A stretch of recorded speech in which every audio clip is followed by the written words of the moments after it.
seen a lot of struggles in town, especially as COVID's come and gone, and JobKeeper and JobSeeker, a lot of job losses. I've seen a lot of need in the community.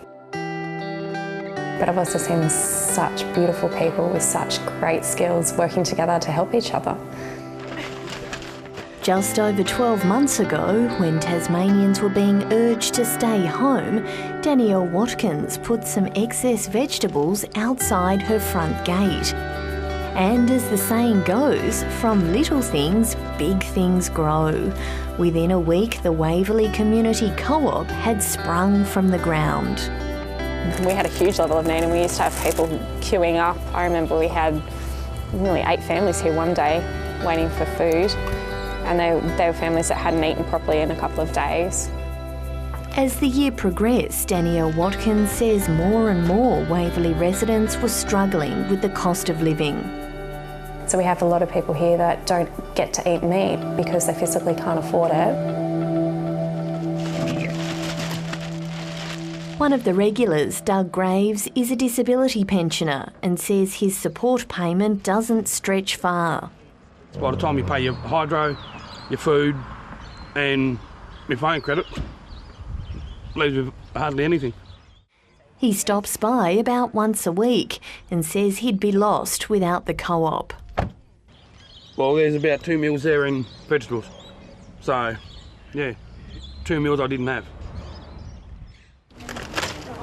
Easing the cost of living and putting in place community services is high on the priority list for these voters this state election. Suzie Smith relies on JobSeeker and often goes without. Everything we need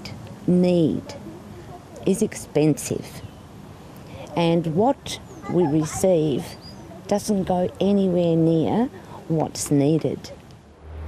According to the Australia Institute, around 7,000 Tasmanians were plunged back into poverty when the JobSeeker supplement was reduced at the end of last month. It's also when JobKeeper ended. Launceston relied on it more than any other Tasmanian city, with around 600 businesses claiming payments until the end.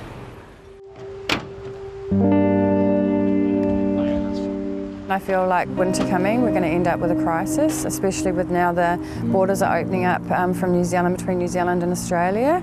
So that means tourism, which is great for the economy, but those staying especially in temporary accommodation and camping grounds and that, they'll be the first ones that'll be asked to leave.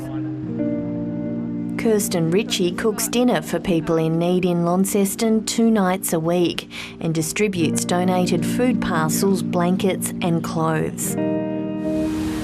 We wouldn't eat. There's a lot of us just wouldn't eat. Oh, it's great. It's unreal. She's always here, rain, hail or shine. She's always here. She's never let us down, and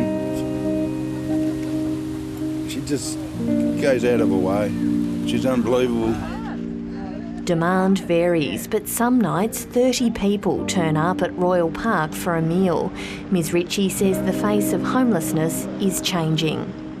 Due to COVID, people have lost their jobs in it as well, so you're getting a lot more families and individuals losing jobs or going to casual work. As the sun sets on the election campaign, Kirsten Ritchie's hoping there'll be more funding pledged for emergency accommodation in the final days. In winter, it's heartbreaking, seeing them go off in the freezing cold winter night, knowing that you go home to a warm bed, they don't.